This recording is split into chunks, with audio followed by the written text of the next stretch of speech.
for Mr. Jon Mendoza.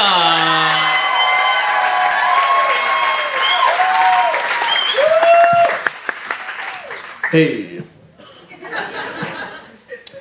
So I just moved into a new apartment recently. That's exciting. But more than anything, I was really happy to be out of my old apartment because it reminded me too much of my ex-girlfriend. We didn't live together or anything, but in both cases I was paying way too high a price just to have a little place to put my stuff.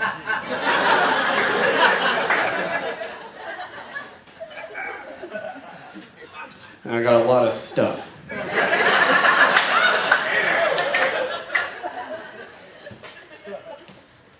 I actually broke up with that girl via riddle.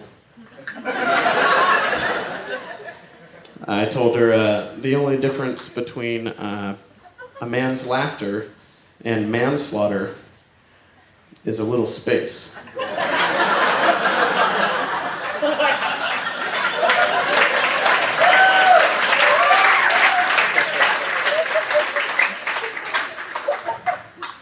And she said, what? And I said, well, it means at first you made me laugh, and now I accidentally want to hit you with my car.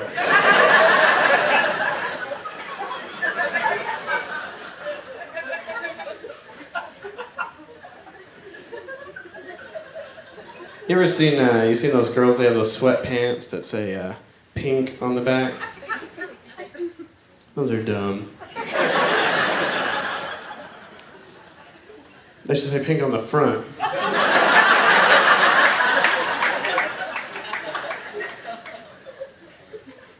And stink on the back.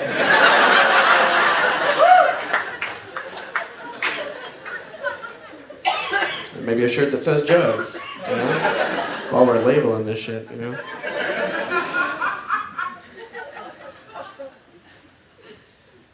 I went to this new Indian restaurant in my neighborhood. And, it's a Native American restaurant.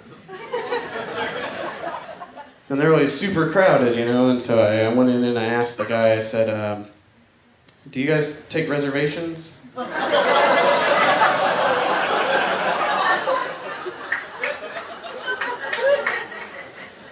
Just that I got some family coming in from Buffalo. Dug myself a hole. So I tried to bribe the guy. I pulled a $20 bill out of my pocket and I said, what would you say to my friend, Andrew Jackson?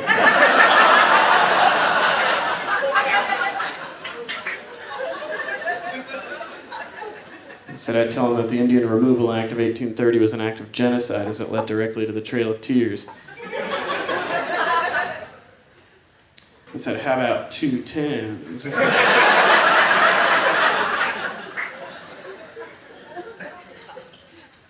I don't have a whole lot of money to go to restaurants. I've been sort of broke for the last year or so. I spent all my money going to the dentist. I have this huge dental bill. But I'd never been to the dentist in Austin before, so my friend referred me to his dentist as a guy named Dr. Jeremy, who, as it turns out, is a cousin of Ron Jeremy. It's weird, right? I guess filling cavities runs in that family. I thought he might be a huge dick, but he was actually he was really nice, very reassuring. You know, he said the main difference between he and Ron was that he liked to give you the shot in the mouth before he drilled you real good.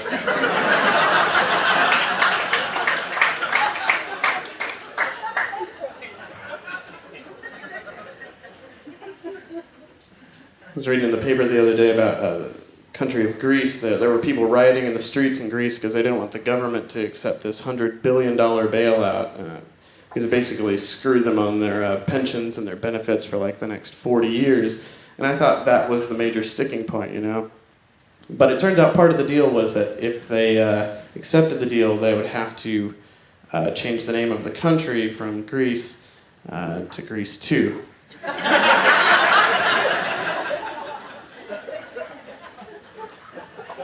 Because it sucks.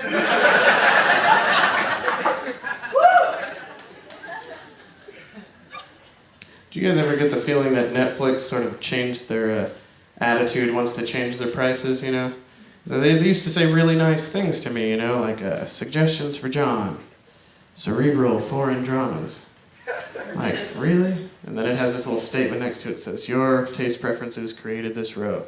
Like, sweet, I guess I do like cerebral foreign dramas, you know?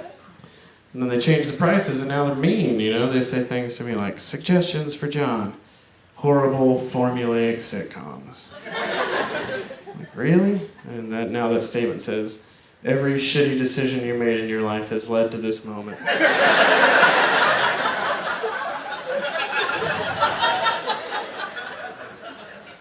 All right, fine, I'll watch season 2 of Reba.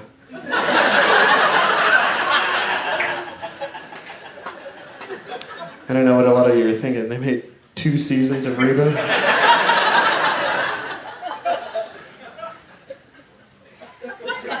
Six.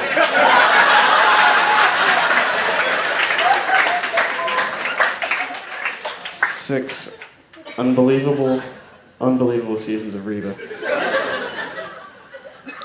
What a journey.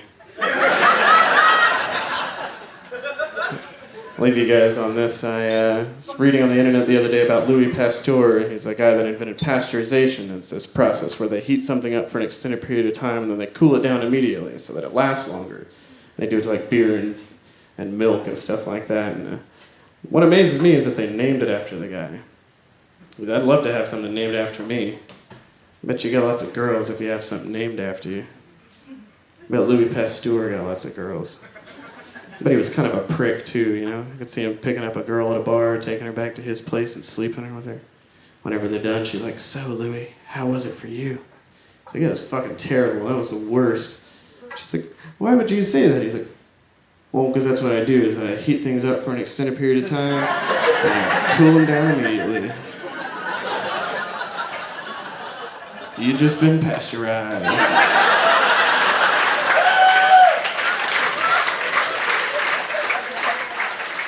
And she starts crying. She's like, you're just like all the others. He said, bitch, I told you that's homogenized. Thank you. Good night.